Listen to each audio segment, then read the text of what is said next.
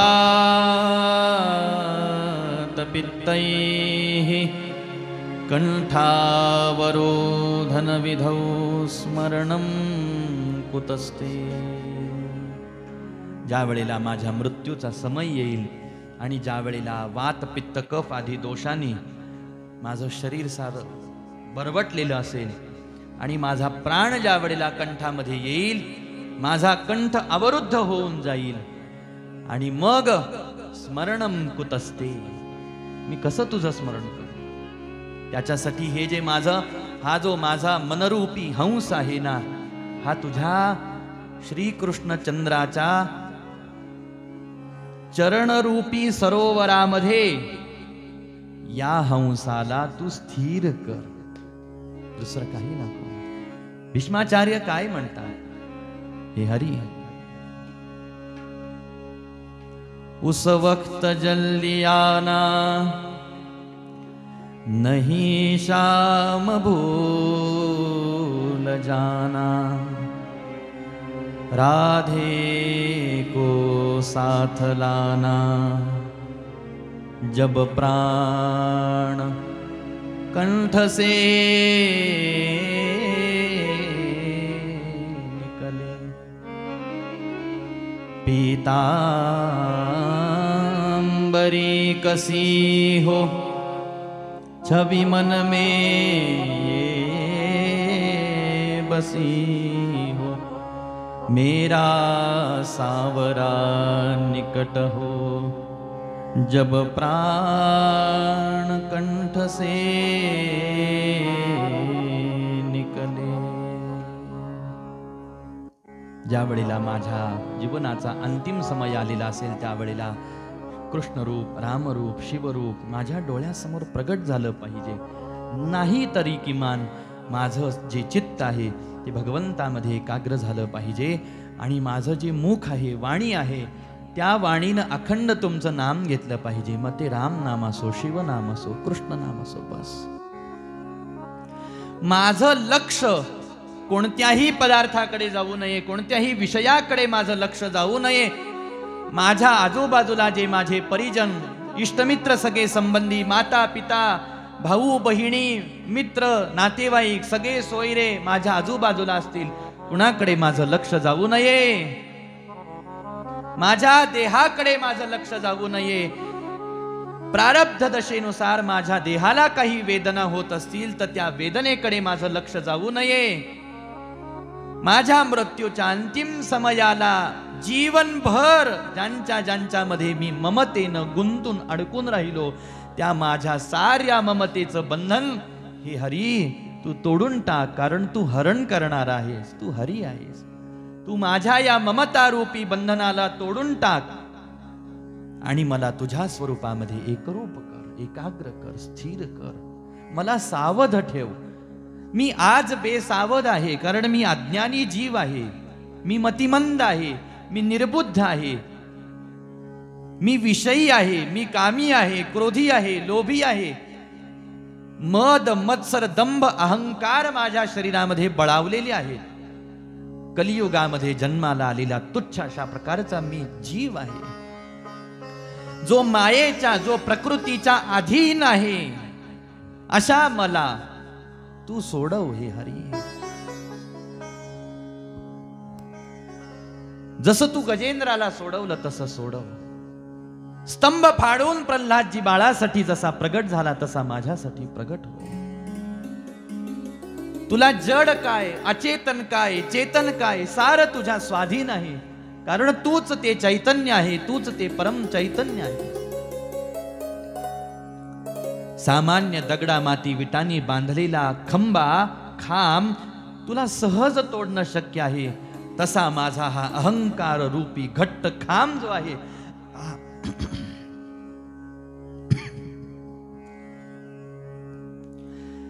हा खांब भेदून हे नरसिंहा, हे नारायणा, हे दामोदरा, हे श्रीकृष्णा माझ्या समोर प्रगट हो.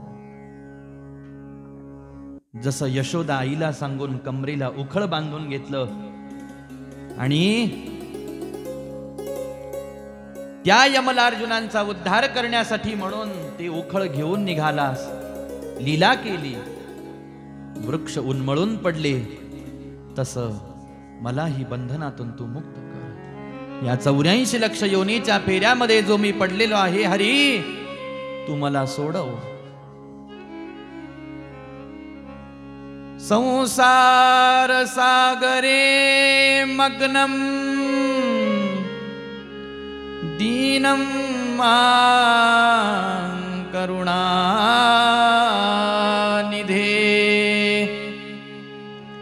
कर्ममोह गृहीतांगम मामुद्धर भवार्णवा. अशा या कर्मपाशामध्ये बंदिस्त असलेल्या मला तू सोडव. जसं वसुदेवांना सोडवलं, जसं देवकीला सोडवलं, जसं आजपर्यंत अगणित हजारो भक्तांचा तू त्यांनी धावा करावा आणि तू धावत आलास, तसा तू माझ्यासाठी येई गा तू माय बापा पंढरीच्या राया. तू ये. मी तुझा धावा करण्याची माझ्यामध्ये शक्ती असो अथवा नसो, बळ असो अथवा नसो, असो नसो भाव आलो तुझी या ठाया, कृपा दृष्टी पाहे मजकडे पंढरी राया. पण नाही तू मला आता हे करत, जीवन जगत असताना मी तुला पाहू शकत नाही, तू मला दिसू शकत नाही. पण ती एक वेळ जी माझ्या भविष्याचा निर्णय करणारी आहे, ज्याला मृत्यू हे नाव, ज्याला मरण असं म्हणतात, आणि माझ्या जीवनामध्ये काही मंगल नाही झालं तरी चालेल, पण मृत्यू मंगल झाला पाहिजे. आणि मृत्यूला मंगल करण्याचं सामर्थ्य केवळ तुझ्यामध्ये आहे, तुझ्या नामामध्ये आहे, तुझ्या स्वरूप दर्शनामध्ये आहे, तुझ्या ध्यानामध्ये आहे. मला तसं कर.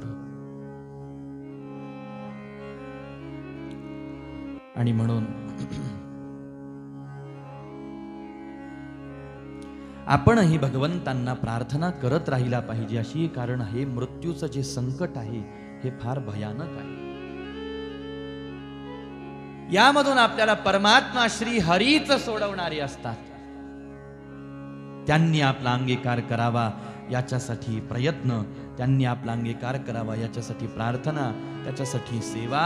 हे राजन परीक्षिते, अरे बरं झालं तुझ्याजवळ अजून 7 दिवस बाकी आहेत. मला आनंद आहे की माझ्या राजा परीक्षितींच्या जीवनामध्ये 7 दिवस आहे. अरे ह्या सगळ्या ज्ञानाचं ज्या वेळेला मी मंथन करतो, विचार करतो, त्यावेळेला तुला मिळालेले 7 दिवस सुद्धा मला पुष्कळ वाटतात. असं वाटतं की बरं आहे राजन, तू भाग्यवान आहे, तुला 7 दिवस मिळालेले आहेत. अरे 7 दिवसामध्ये तू काहीही करू शकतो, काहीही करू शकतो. हे ज्या वेळेला शुकदेवांच्या मुखातून ऐकलं आणि त्याच क्षणाला राजा परीक्षितींच्या मनामधलं मृत्यूचं भय नाहीसं झालं. महाराज, भय नाहीसं झालं.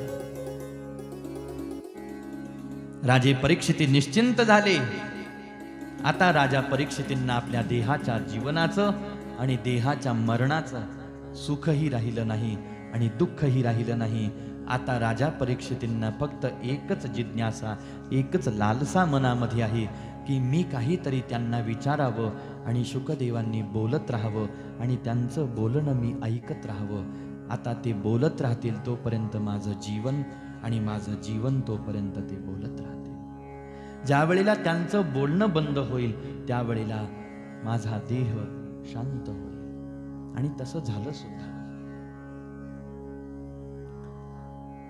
7व्या दिवशी आपल्याला पाहायला भेटेल की शुकदेवजी महाराज राजा परीक्षितींना म्हणतात की राजन, तू विचारलेल्या सगळ्या प्रश्नांची उत्तरं मी देऊन झालेलो आहे. तुला आता काय ऐकायचं आहे सांग, कारण आता गुरु महाराजांच्या प्रेरणेतून जे भागवत माझ्या हृदयात होतं ते सारं भागवत मी तुला वर्णन करून सांगितलं. आता मी शांत बसणार आहे, आता मी मौन होणार आहे, आता मी बोलणार नाही. हे ज्या वेळेला राजा परीक्षितींनी ऐकलं, राजे परीक्षिती भाव विभोर झाले आणि राजे परीक्षिती म्हणतात, गुरु महाराज,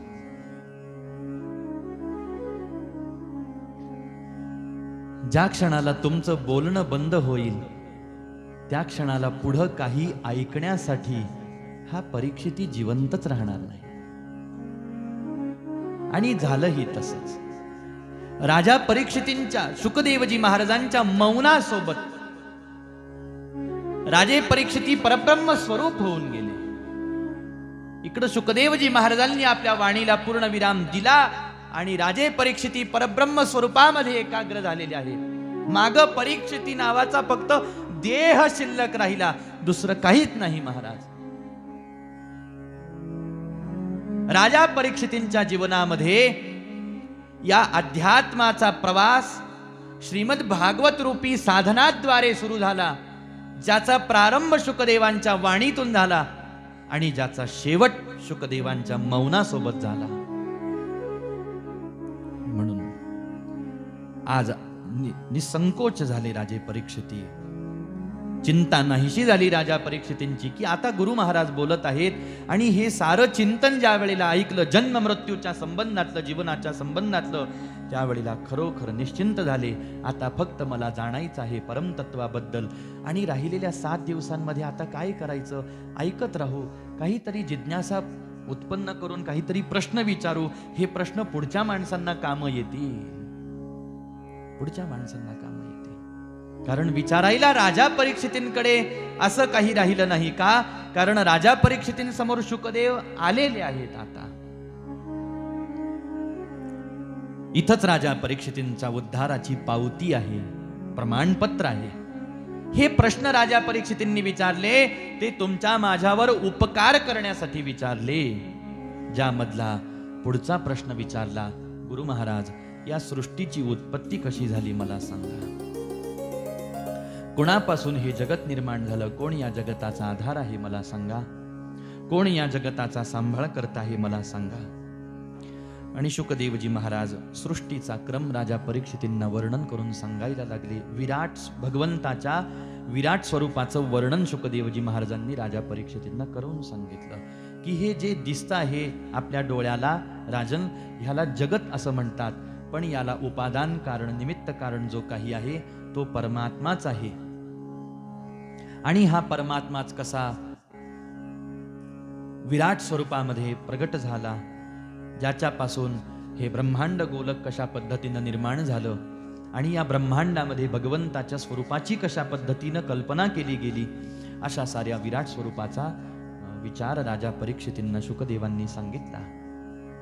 आणि सांगितलं की जशा प्रकारचा प्रश्न तू मला विचारतोस अशाच प्रकारचा हा सृष्टीविषयक प्रश्न विदुर काकांनी मैत्रेयजी महाराजांना विचारला. मैत्रेयजी महाराजांची आणि विदुर काकांची भेट कशी झाली मला सांगा. शुकदेवजी महाराज सांगायला लागले की ज्या वेळेला धृतराष्ट्रांनी आणि धृतराष्ट्राच्या पुत्रांनी पांडवांना त्रास द्यायला सुरुवात केली, द्यूत खेळून कपट केलं, अज्ञातवासामध्ये पाठवलं, वनवासाला पाठवलं गेलं, ज्यामध्ये लाक्षागृहामध्ये जाळून मारण्याचा प्रयत्न केला गेला. याच त्रास देण्याच्या शृंखलेमध्ये भर सभेमध्ये द्रौपदी आईसाहेबांना विवस्त्र करण्याचं घृणित कृत्य दुःशासन दुर्योधनादिक कौरवांनी केलं, ज्याची साक्ष पितामह भीष्म, द्रोणाचार्य, कुलगुरु कृपाचार्य होते. या साऱ्या सभासदांनी हे घृणित कार्य पाहिलं, स्वतः धृतराष्ट्रांनी पाहिलं, पण विरोध केला नाही. या सगळ्या घटनाक्रमांनी हस्तिनापुराच्या राजमहालामध्ये अत्यंत व्यथित हृदय कोणाचं झालं असेल तर ते विदुर काकांचं झालं. राहावलं नाही. म्हणून विदुर काका धृतराष्ट्राकडे यायला लागले. धृतराष्ट्राला नीतीचा धर्माचा उपदेश द्यायला लागले, सांगायला लागले, धृतराष्ट्रा, पुत्रमोहामध्ये एवढाही आंधळा होऊन जाऊ नकोस. स्वतःच्या मनाला जरासं आवर, स्वतःच्या लेकरांना मुलांना जरासं आवर, आणि पांडवांचं जे राज्य आहे ते पांडवांना देऊन टाक, त्यांचा हक्क त्यांना देऊन टाक. तुम्ही आनंदाने राहा, ते आनंदाने राहतील, विषय इथं थांबून जाईल. पण अशा प्रकारचे पापकृत्य जे काही आपल्या कुळातले करत आहेत, हे काही आपल्या कुळासाठी कल्याणकारक नाही. याचा फार मोठा भयंकर परिणाम आपल्याला सहन करावा लागेल. विदुर काका बोलत राहायचे, धृतराष्ट्र ऐकत राहायचा, मान डोलवत राहायचा, पण करत काहीच नव्हता. विदुर काकांची ही गोष्ट लक्षात आली. विदुर काकांनी विचार केला, आता बस झालं, आता खूप उपदेश केला यांना, आता यांना यांच्या परिस्थितीवर आपण सोडून देऊ आणि आपल्याला मिळालेल्या वेळेमध्ये आपण भगवंताची भक्ती, उपासना, सेवा, आराधना करू. म्हणून विदुर काका राजमहाल सोडून गंगेच्या किनारी आले. सुंदर अशा प्रकारची पर्णकुटी बांधली. त्या पर्णकुटीमध्ये विदुर काका आणि त्यांची धर्मपत्नी सुलभाई साहेब भक्ती साधना करायला लागल्या. एक दिवस विदुर काकांचा एक सखा विदुर काकांना भेटण्यासाठी आला आणि त्यांनी सांगितलं, म्हटले, विदुर काका, ज्या भगवंतांची भक्ती करण्यासाठी तुम्ही इथं आलेले आहात, तेच अनंत ब्रह्मांड नायक द्वारकाधीश भगवान गोपाल कृष्ण पांडवांचा दूत म्हणून शिष्टाई करण्यासाठी हस्तिनापुरामध्ये येणार आहेत. मला असं वाटतं तुम्ही तिथं यावं आणि भगवंताचं प्रत्यक्ष दर्शन घ्यावं. हे ऐकून विदुर काकांना परमानंद झाला. आलेला सखा निरोप देऊन निघून गेला.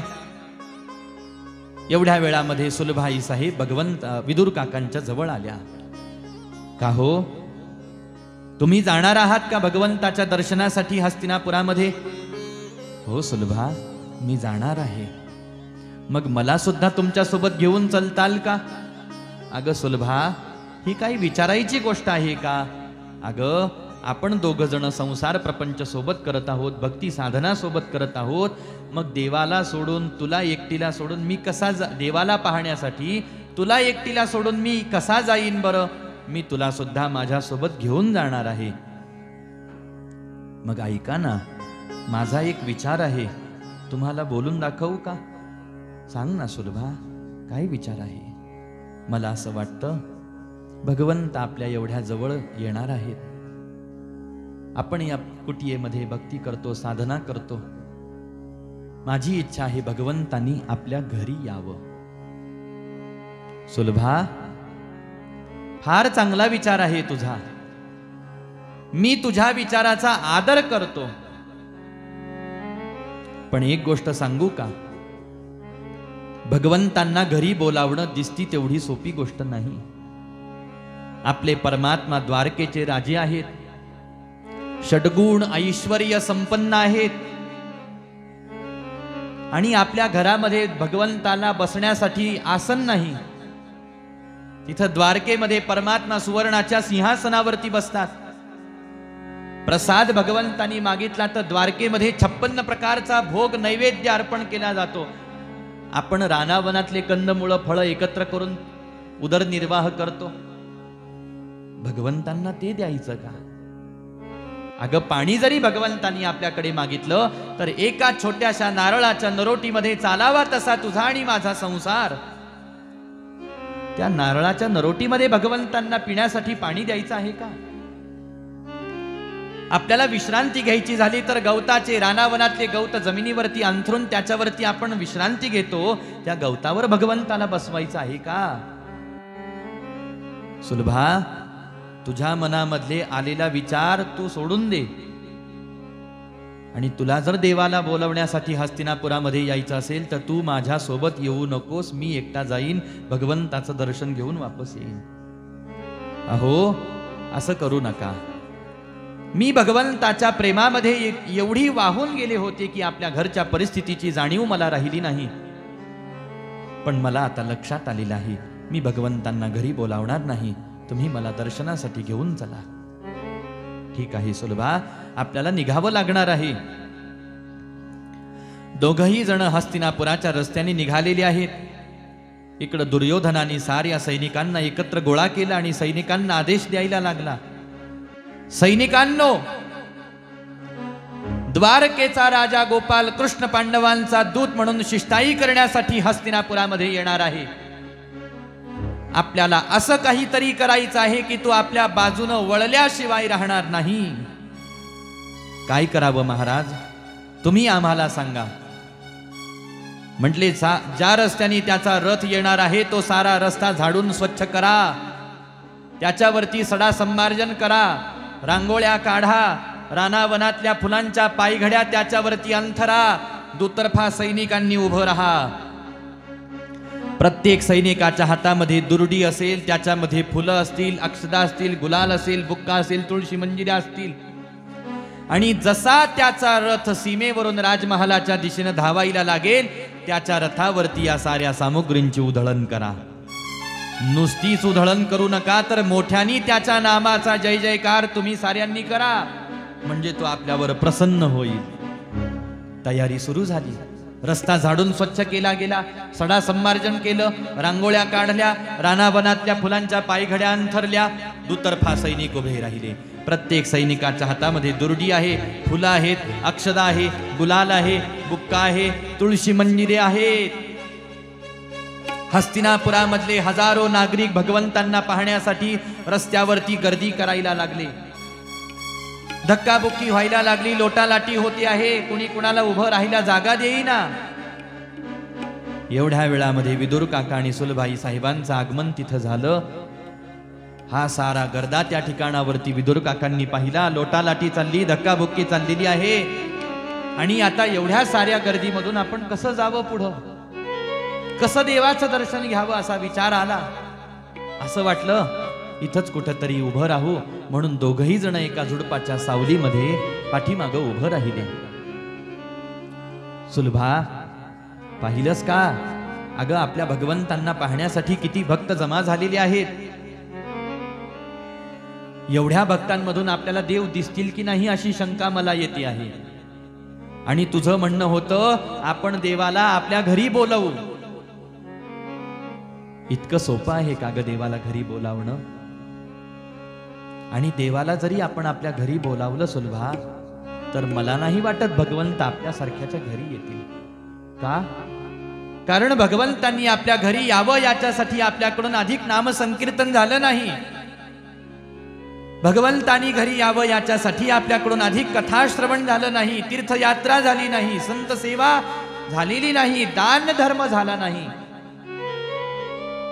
आता याच्यापैकी आपल्याकडून जर का अधिक प्रमाणामध्ये काहीच झालं नाही, तर आपल्या घरी तरी भगवंत कसे येतील?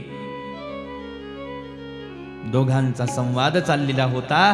त्याच वेळेला भगवंताचा रथ सीमेवर पर्यंत येऊन पोहोचला आणि भरधाव वेगामध्ये राजमहालाच्या दिशेने धावायला लागला.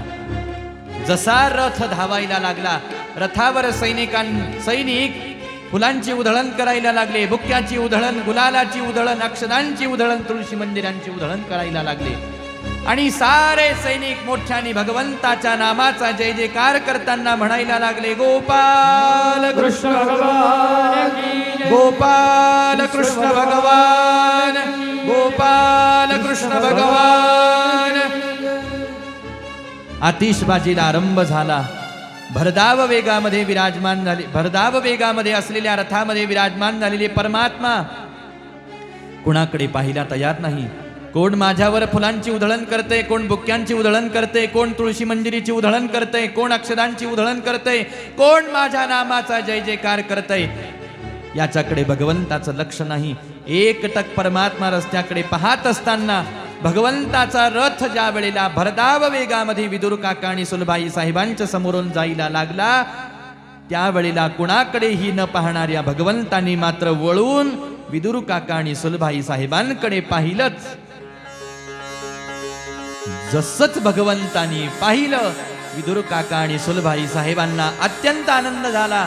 दोघ जण आनंदामध्ये नाचायलाच लागले. आनंदाचे अश्रू डोळ्यामधून वाहिला लागले. सुलभा, सुलभा, अगं भगवंतांनी आपल्याकडे पाहिलं, सुलभा, भगवंतांनी आपल्याकडे पाहिलं. अहो मला असं वाटलं तुम्हीच नाही पाहिलं की भगवंतांनी आपल्याकडे पाहिलंय. कधी कधी दोघांना शांत बसून राहावं वाटायला लागलं. कधी उड्या माराव्या वाटत आहेत, कधी नामसंकीर्तन करावं वाटतं आहे, कधी हसावं वाटतं आहे, कधी रडावं वाटतं आहे. आपल्याला काय होत आहे काय नाही हे कळण्याच्या आत विदुर काका आणि सुलभाई साहेबांची पाऊलं गंगेच्या किनारी असलेल्या पर्णकुटीकडे पडायला लागली. इकडं भगवंताचा रथ त्याच वेगामध्ये राजमहालापर्यंत येऊन पोहोचला. शिष्टाई करण्यासाठी आलेले भगवंत राजमहालामध्ये येऊन सिंहासनावर विराजमान झाले. कौरव आणि पांडव या दोन्ही पक्षांसमोर बसून शिष्टाई भगवंतांनी यथायोग्य रीतीनं संपन्नही केली. पण हा शिष्टाईचा भगवंतांना अपेक्षित त्याच निर्णयापर्यंत ही शिष्टाई जाऊन पोहोचली. भगवंतांना माहीत होतं दुर्योधन माझं बोलणं मान्य करणार नाही. तरी सुद्धा भगवंतानी पूर्णपणे हे युद्ध टाळण्याचा प्रयत्न केला. आणि जो अंतिम प्रयत्न भगवंतानी केला तो शिष्टाईच्या माध्यमातून दुर्योधनाला समजावून सांगितलं. दुर्योधनाने समजून घेतलं नाही. उलट दुर्योधनाने उलट उत्तर भगवंतांना दिलं. कृष्णा, अरे सुईच्या टोकावर मावेल एवढी भूमी सुद्धा मी पांडवांना देणार नाही. ऐकल्या बरोबर भगवंताच्या लक्षात आलं आता शिष्टाईच्या निमित्ताने सुद्धा या राजमहालामध्ये बसणं मला अपेक्षित नाही. भगवंताचा क्रोध अनावर झाला. भगवंत ताटकन आपल्या आसनावरून उठले आणि झप झप झप पावलं टाकत राजमहालाच्या बाहेर जायला लागले. दुर्योधनाने पाहिलं, सैनिकांना आदेश केला, अरे तोंड काय पाहता माझं, रोका त्याला कोणीतरी. सैनिक भगवंतांना रोखण्याचा प्रयत्न करायला लागले. एका सैनिकाला मागे ओढलं. प्रसाद घेऊन जाण्याची प्रार्थना करा, त्याला आपल्या घरचं अन्न खायला लावा. सैनिक प्रार्थना करायला लागले, भगवंता प्रसाद घेऊन जा, प्रसाद घेऊन जा. मला या ठिकाणी प्रसाद घ्यायची इच्छा नाही, मला कोणीही आग्रह करू नका. ऐकल्याबरोबर पुन्हा सैनिकाला मागे ओढलं दुर्योधनाने. अरे प्रसाद घेऊन जा, प्रसाद घेऊन जा. कोरड्या बोंबा काय मारत आहात? 56 प्रकारच्या भोगांची यादी त्याच्या कानावरती ऐकवा. असेल एखादा पदार्थ आवडीचा त्याच्या तोंडाला पाणी सुटेल. आपल्या घरचं मीठ जरी त्याने खाल्लं तरी तो आपल्या बाजूनं बोलल्याशिवाय राहणार नाही. 56 भोगांची यादी देवाच्या कानावर यायला लागली. आता मात्र भगवंतानी त्रिवार निक्षून सांगितलं, मला या ठिकाणी प्रसाद घेण्याची इच्छा नाही नाही नाही.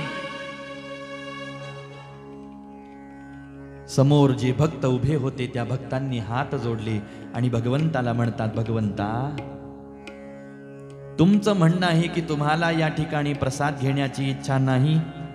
आता आम्ही तुम्हाला आग्रह करणार नाही, पण तुम्ही उपवाशी तर राहू शकणार नाही. कुठं ना कुठं तरी तुम्हाला प्रसाद घ्यावा लागेल. जाता जाता कृपा करून आम्हाला सांगा, तुम्ही प्रसाद घेण्यासाठी जाणार आहात कुणाचे घरी? विचारणाऱ्याच्या प्रश्नाला तर उत्तर दिलंच नाही भगवंतानी. उद्धवजी महाराज रथावर बसलेले आहेत. उद्धवजी महाराजांकडे पाहून भगवंत आदेश करताना म्हणतात, उद्धवा, उद्धवजी चलो विदुरा घर जावे. उद्धवजी चलो विदुरा घर जावे. उद्धवजी चलो विदुरा घर जावे. उद्धवजी चलो विदुरा घर जावे. उद्धवजी चलो विदुरा घर जावे. उद्धवजी चलो विदुरा घर जावे. उद्धवजी चलो विदुरा घर जावे. उद्धवजी चलो विदुरा घर जावे. शबरी के बेर सुदाम जी के छावा.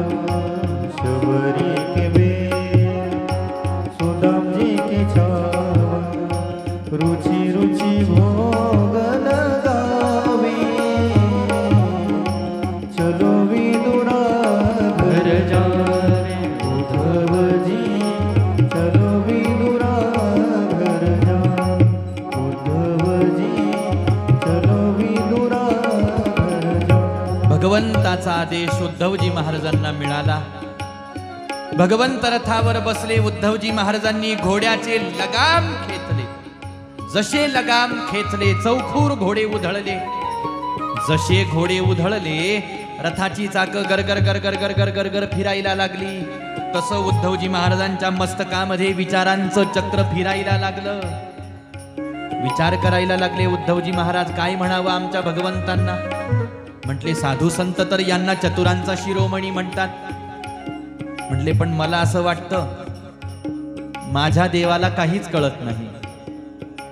कुणाच्या घरी जावं कळत नाही, कुणाच्या घरचा प्रसाद खावा कळत नाही.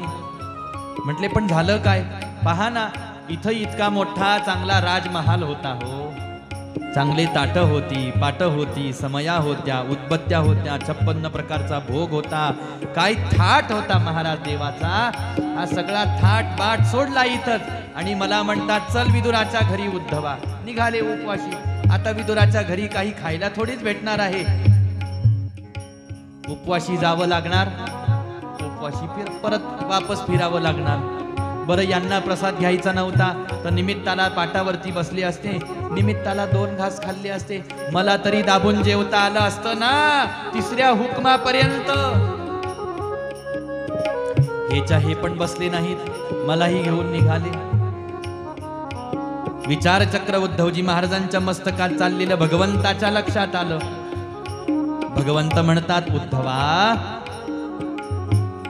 वरच्या रंगावरती फार लवकर भुलून जातोस म्हटले तू, पण मी वरच्या रंगावरती भुलणारा नाही. मी अंतरंग पाहतो. तुझं म्हणणं हे चांगला राजमहाल होता, ताट होती, पाट होती, समया होत्या, उदबत्त्या होत्या, 56 प्रकारचा भोग होता. अरे मला हे सगळं काही नवं नाही. या जगामध्ये तर असे हजारो हजारो ठिकाणं आहेत जिथं मला हे सगळं प्राप्त होतं. पण प्राप्त जरी होत असलं तरी मी कुठलं घेतो आणि कुठलं नाही हा प्रश्न आहे ना. कारण माझ्या भक्तीचं एक सूत्र तुला सांगतो उद्धवा. या जगात बडे बडे मंदिर कोण काम की. बडे बडे मंदिर कोण काम के. बडे बडे मंदिर कोण काम की. बडे बडे मंदिर कोण काम की. भाव आदर नहीं पावे. चलो विदुरा घर जावे उद्धवजी. चलो विदुरा घर जावे उद्धवजी. चलो विदुरा घर जावे. विदुर काकांच्या पर्णकुटी समोर भगवंताचा रथ येऊन उभा राहिला. रथामधून भगवंत खाली उतरले. झोपडी समोर आले. पाहतात तर काय, झोपडीचं दार बंद होतं. भगवंताच्या लक्षात आलं. म्हणून भगवंतानी आवाज देऊन पाहिला, विदुरा मी आलोय. विदुरा मला आत येण्याची इच्छा आहे. माझ्यासाठी दार उघड. पण विदुर काकांनी दार उघडलं नाही. सुलभाई साहेब आल्या नाही दार उघडण्यासाठी. भगवंतांना राहवलं नाही. स्वतःच्या हाताने झोपडीचं फाटक आतमध्ये लोटलं. भगवंतांनी झोपडीमध्ये प्रवेश केला. ज्यावेळेला आतमधलं दृश्य भगवंत पाहायला लागले, मनोमन विचार करायला लागले, कसा माझा विदुर आणि कशी माझी सुलभा माझ्यासाठी दार उघडतील. मी यांच्याकडे एक क्षणभर पाहिलं काय, त्या माझ्या दृष्टीचा परिणाम असा झाला की दोघांच्याही देहभावाचा लय होऊन गेलेला आहे. जाणीव आणि नेणीव दोघांची नष्ट झालेली आहे. भगवंत आले, आवाज देत आहेत, हे सुद्धा यांना ऐकायला गेलेलं नाही. एवढा मोठा प्रभाव भगवंताच्या दृष्टीचा, एवढा मोठा प्रभाव साधू संतांच्या कृपादृष्टीचा वर्णन केलेला आहे. भगवंतानी विचार केला, दृष्टीच्या माध्यमातून केलेला शक्तिपात काढून घ्यावा आपण. विदुराला सावध करावं, म्हणजे विदुराला कळेल मी आलेलो आहे. म्हणून भगवंतानी पाठीमागून आपला हात विदुर काकांच्या खांद्यावरती जसा ठेवला, विदुर काकांनी पाठीमागं वळून पाहिलं. पाहतात तर काय, अनंत ब्रह्मांड नायक द्वारकाधीश भगवान गोपाल कृष्ण माझ्या पाठीशी उभे आहेत हे विदुर काकांना दिसलं. एक क्षणभर आश्चर्याने भगवंताकडे विदुर काकांनी पाहिलं. दुसऱ्याच क्षणाला आपलं मुख सुलभाई साहेबांकडे वळवलं आणि विदुर काकांचे डोळे सुलभाई साहेबांच्या डोळ्यांशी बोलायला लागले. सुलभा, अगं भगवंत आपल्या घरी कस काय आलेत मला सांग. म्हटले मला काय माहित भगवंत आपल्या घरी कसे आले. अगं पण भगवंतानी आपल्या घरी येऊ नये असं माझं म्हणणं होतं. भगवंतानी आपल्या घरी येऊ नये असं मला वाटत होतं. मग भगवंत इथं कस काय आले. म्हटले पण तुम्ही मला का विचारत आहात. कारण देवाला घरी बोलावण्याचा हट्ट तुझा होता म्हणून मी तुला विचारतो आहे. अहो पण मी नाही बोलावलं भगवंतांना घरी. सुलभा, तुझं म्हणणं आहे तू भगवंतांना घरी बोलावलं नाही. मला माहित आहे मी देवाला घरी काही बोलावलं नाही. मग तुला असं म्हणायचं आहे का सुलभा की न बोलवता भगवंत आपल्या घरी आले. नाही नाही नाही सुलभा, असं जर तुझं म्हणणं असेल तर मी तुझा गैरसमज दूर करतो. अगं न बोलवता कुणाच्याही घरी जाणारा हा परमात्मा नाही बर का. याला अनेक वेळेला हात जोडावे लागतात, प्रार्थना करावी लागते, विनंती करावी लागते, करुणा भाकावी लागते. भगवंता एक वेळेला आमच्या घरी या, आम्हाला घरी येऊन दर्शन द्या, प्रसाद सेवन करा, आम्हाला तुमचा अंगसंग प्रदान करा, अशी प्रार्थना भक्त भगवंताकडे अखंड करत राहतात. तरी हा परमात्मा त्यांच्याकडे जायला तयार नाही. आणि तुझं म्हणणं आहे की परमात्मा न बोलवता आपल्या घरी आले. आणि आता मात्र सुलभाई साहेबांच्या डोळ्यामध्ये काहीतरी आठवल्याची चमक विदुर काकांना दिसली.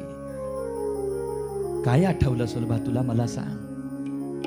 म्हटले मी तुम्हाला म्हटले की मी भगवंतांना घरी बोलावलं नाही. पण आता मला लक्षात आलं की आपण दोघ जण ज्या वेळेला हस्तिनापुराच्या दिशेनं जात होतो ना, त्यावेळेला माझं मन भगवंतांना म्हणत होतं भगवंता आम्ही गरीब झालो म्हणून काय झालं. आमच्याकडे तुमची सेवा करण्यासाठी कोणत्याही प्रकारचे पदार्थ नाहीत म्हणून काय झालं. आमच्यासारख्या दीन दुबळ्या भक्तांच्या घरी तुम्ही येऊ नये का हो हरी. हस्तिनापुराकडे जाताना माझं मन म्हणत होतं हरी माझे मनोरथ पूर्ण कर देवा. माझे मनोरथ पूर्ण कर देवा. माझे मनोरथ पूर्ण करी देवा. माझे मनोरथ पूर्ण करी देवा. माझे मनोरथ पूर्ण कर देवा. माझे मनोरथ पूर्ण कर देवा. माझे मनोरथ पूर्ण करी देवा. माझे मनोरथ पूर्ण करी देवा. केशवा माधवा नारायणा. केशवा माधवा नारायणा. माझे मनोरथ पूर्ण करी देवा. माझे मनोरथ पूर्ण करी देवा. माझे मनोरथ पूर्ण करी देवा.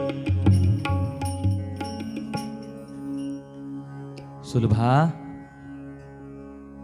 किती वेळेला सांगितलं सुलभा मी तुला की अगं आपल्याला द्वारकेतल्या परमात्म्याला आपल्या घरी बोलवायचं नाही. हस्तिनापुरामध्ये आलेल्या परमात्म्याला बोलवायचं नाही. अगं आपण फक्त भगवंताचं दर्शन घेण्यासाठी जाणार होतो. तू का बोलावलंस भगवंतांना घरी. सुलभा, तू का तुझ्या मनाला आवर घातली नाहीस.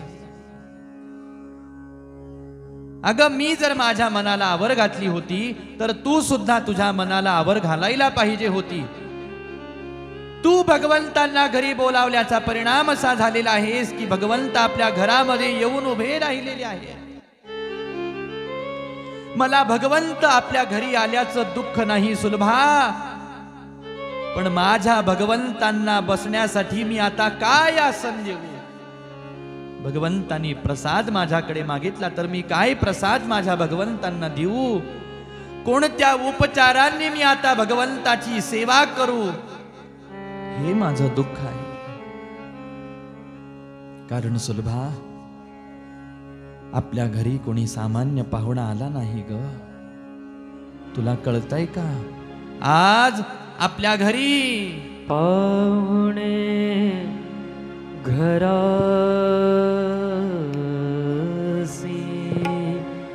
पाहुणे घरासी, पाहुणे घरासी, पाहुणे घरासी, पाहुणे घरासी,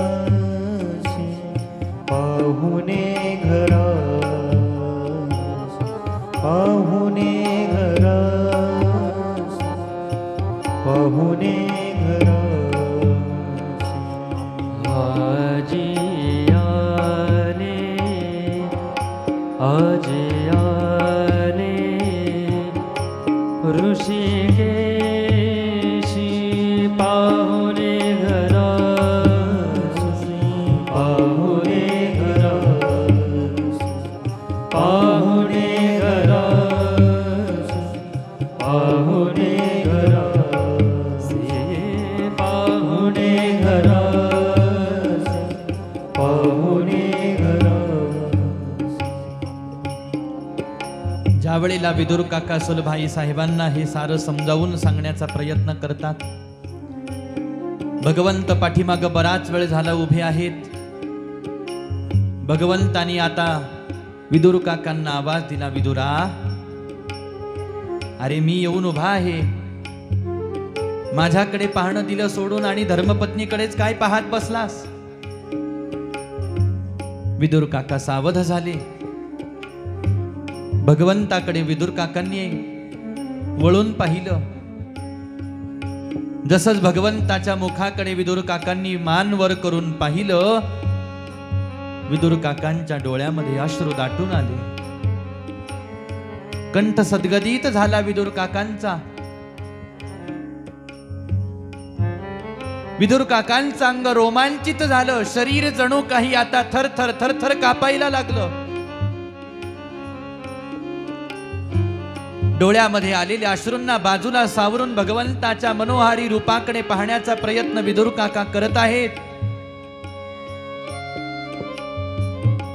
ताटकळत उभ्या असलेल्या भगवंताकडे पाहून राहून राहून विदुर काकांच्या मनामध्ये एकच प्रश्न यायला लागला की आता काय करू पचार, काय करू पचार, काय करू पचार, कोप मोडकी जर्जर, पाहुणे घरासी, पाहुणे घरासी, पाहुणे घरासी, पाहुणे घरासी.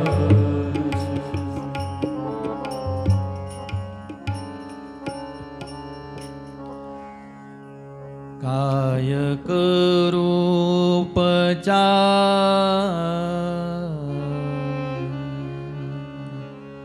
काही उपचार मी भगवंताचे करावेत.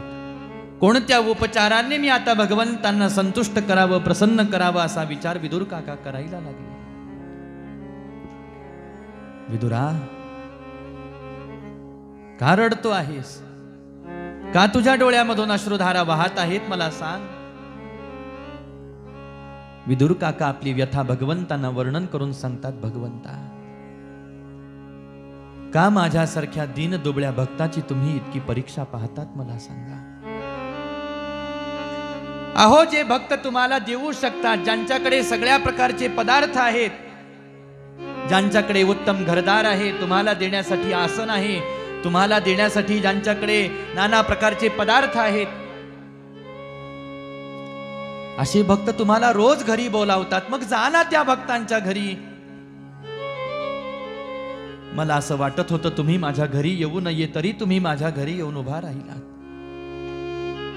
आलेला आहात तर या विदुरावरती आता एक कृपा करा. खाण्यासाठी कोणत्याही प्रकारचा पदार्थ माझ्याकडे तुम्ही मागू नका. हजारो हजारो भक्त तुम्हाला बोलावतात, तुम्ही जायला तयार होत नाही. गेले तरी बसा बसा म्हणतात, तुम्ही बसत नाही. बसले एखाद्या वेळेला तरी प्रसाद घ्या म्हणतात, तुम्ही प्रसाद घेत नाही. माझ्या घरी आलेला आहात, या विदुरावरती एकच कृपा करा. खाण्यासाठी माझ्याकडे कोणताही पदार्थ तुम्ही मागू नका. ऐकल्याबरोबर भगवंत म्हणतात, विदुरा कसं माझ्या मनामधलं बोललास रे. द्वारकेहून निघालो तसा उपवाशी आहे. अन्नाचा एक कण सुद्धा माझ्या उदरामध्ये गेलेला नाही. विदुरा मला फार भूक लागलेली आहे. मला जे तुझ्या घरात असेल ते लवकरात लवकर खाण्यासाठी काहीतरी दे. तुझ्या घरी मला काहीतरी खायला भेटेल म्हणून मी द्वारकेहून उपवाशी निघालो. हस्तिनापुरामध्ये अन्न सेवन केलं नाही आणि तू म्हणतो आहेस की प्रसाद मागू नका. असं कसं चालेल विदुरा. आण म्हटले पटकन. जो प्रसाद तुझ्या घरामध्ये तयार होत असेल, तयार झालेला असेल, लवकरात लवकर घेऊन ये. मी काही मिनिटं वाट पाहतो. विदुर काका आता मात्र हतबल झाले. भगवंताच्या लक्षात आलं, विदुर जिथं उभा आहे तिथंच उभा आहे, जागेवरून हलायला तयार नाही. आता मलाच काहीतरी करावं लागेल. म्हणून झोपडीच्या आजूबाजूला परमात्मा पाहतात. एका कोपऱ्यामध्ये 3 दगड मांडलेली आहेत, त्याच्यावर एक पातेलं ठेवलेलं आहे. त्याच्यामध्ये पाणी उकळताना भगवंतांनी पाहिलं. अधूनमधून भाजीचं पान खालीवर होताना भगवंतांना दिसलं. हा काहीतरी खाण्याजोगा पदार्थ आहे. भगवंताच्या लक्षात आलं. चटकन विदुर काकांसमोरून भगवंत जराशे बाजूला झाले. उकळत्या पाण्याच्या पातेल्याजवळ आले आणि ते उकळत्या पाण्याचं पातेलं आपल्या हाताला धरून आणि त्या पाण्याची धार जशीच मुखामध्ये ओतायला भगवंतांनी आरंभ केला. विदुर काकांचं हृदय कासावीस झालं. धावत पळत विदुर काका भगवंताच्या जवळ आले आणि भगवंताच्या हाताला स्पर्श केला. हरी, आपण काय करत आहात हे? सामान्य माणसाला सुद्धा हा प्रसाद सेवन करता आला नसता. तुम्ही तर अनंत ब्रह्मांड नायक आहात.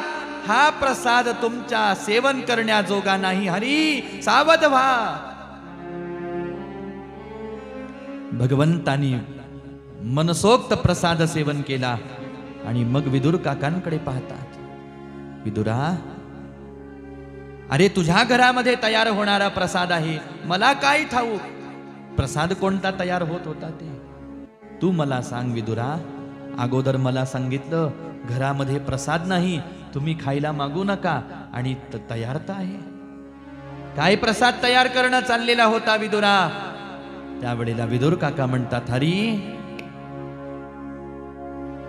तपान्या माझी दरदरी तपान्या माझी रांधिल्या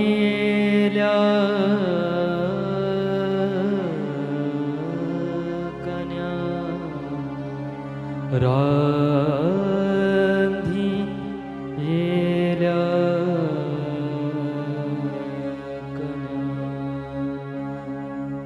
विदुर काकांना माहित होतं, संतांनी वर्णन करून ठेवलेलं आहे. भगवंत आले, विदुर काकांच्या घरच्या कण्यांचा प्रसाद सेवन केला.